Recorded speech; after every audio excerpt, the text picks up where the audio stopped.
एकलव्य विद्या संकुल।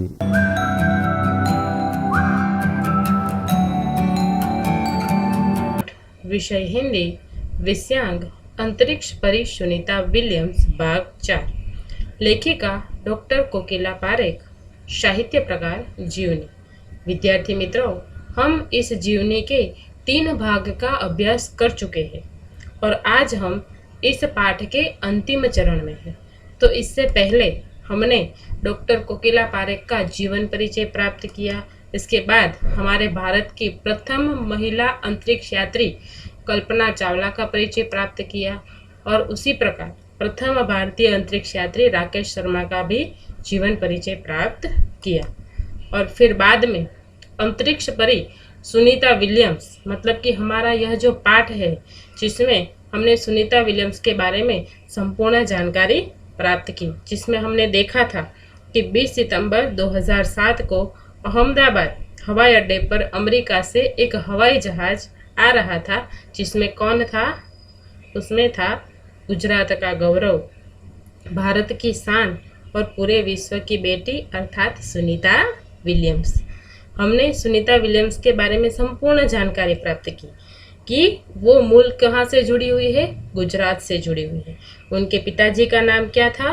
दीपक भाई पंड्या, और माताजी का नाम था उर्सबाई बोने।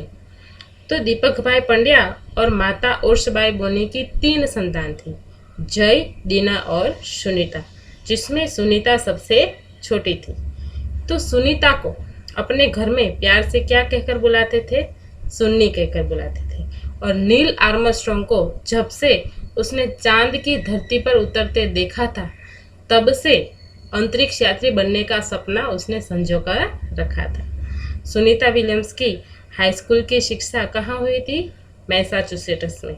और फिर उसके बाद वो सबसे पहले क्या बनी? पायलट बनी। और पायलट बनने के बाद सन 1998 में वो नासा जाने में सफल हुई और फिर नासा में वो कल्पना चावला के साथ अपने सुखद अनुभव को भी वो बताती है, जिसके बारे में हम पढ़ चुके हैं। उसके बाद सन 1998 में नासा में उसने क्या प्राप्त किया? प्रशिक्षण प्राप्त किया।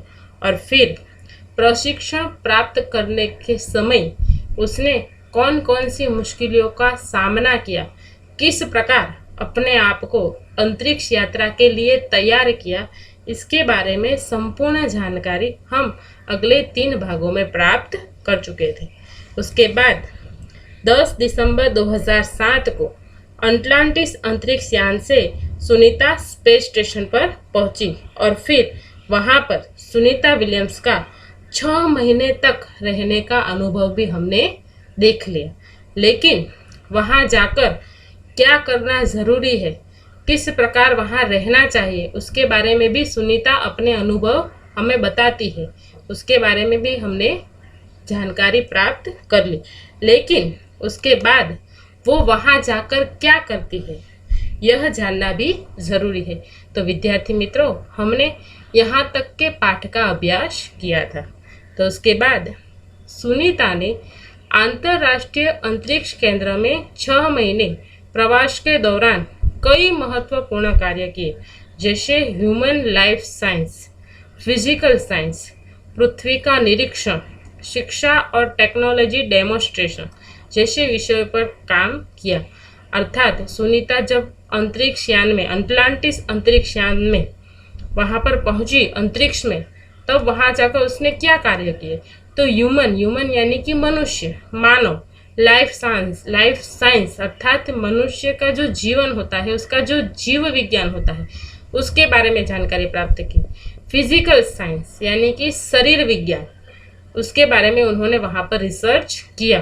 पृथ्वी का निरीक्षण यानी कि ये जो अटलांटिस यान था वो पृथ्वी की कितनी बार प्रदक्षिणा करता था? 15.7, बराबर 15.7 चक्कर वो पृथ्वी के हर रोज लगाता था, जिसकी जानकारी हमने पहले प्राप्त कर ली। तो उस चक्कर के दौरान उन्होंने संपूर्ण पृथ्वी का क्या किया? निरीक्षण किया। शिक्षा और टेक्नोलॉजी डेमोन्स्ट्रेशन जैसे विषयों पर भी उन्होंने वहाँ पर काम किया। इसके अलावा सुनीता ने इस दौरान जमा किए गए ब्लड सैंपल मतलब कि वहाँ के सूक्ष्म जीव, उसके जो ब्लड सैंपल थे वो उसने वहाँ पर जमा किए थे। वो ब्लड सैंपल किसे पहुँचाए?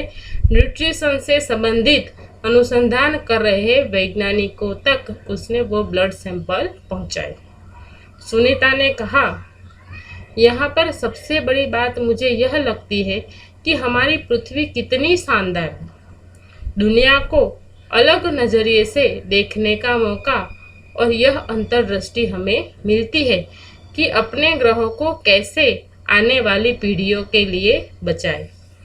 अंतरिक्ष मिलजुल कर काम करने की बढ़िया जगह है और यहाँ आकर ऐसा लगता है कि हम पृथ्वी पर क्यों विवादों में उलझे रहते हैं।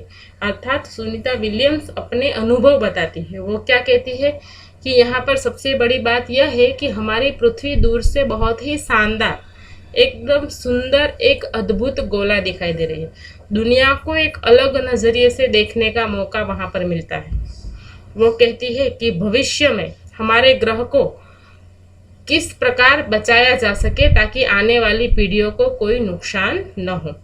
और अंतरिक्ष में सबसे बड़ा अनुभव क्या होता है कि वहाँ पर तरह तरह के देश विदेश के लोगों के साथ अंतरिक्ष यात्रा करने के लिए जाना होता है।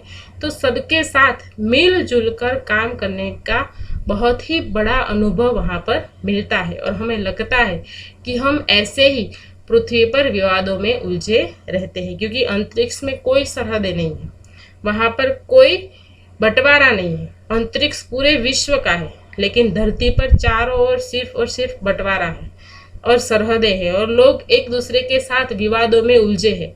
लेकिन अंतरिक्ष में ऐसा कुछ भी नहीं है। अंतरिक्ष में सब कैसे काम करते हैं? एक दूसरे के साथ मिलजुल कर काम करते हैं। इसीलिए सुनीता विलियम्स कहती है कि वहाँ पर मिलजुल कर काम करने का बहुत ही अच्छा अनुभव हमें मिलता है। नई दिल्ली के अमेरिकी सेंटर में अंतरिक्ष यान जब भारत पर से गुजरा, तब वीडियो कॉन्फ्रेंसिंग के दौरान सवालों के जवाब देती सुनीता ने कहा कि यहाँ से विश्व सीमाओं में बटा नजर नहीं आता। यहाँ से सिर्फ दिखता है हमारा सुंदर ग्रह, सुंदर ग्रामीण इलाके, सुंदर पहाड़ और आसमानी रंग के सुंदर महासागर, हरे मैदान और अनेक रंगों में जमीन दिखाई दे रही है। यह दृश्य बहुत ही मनोहर था।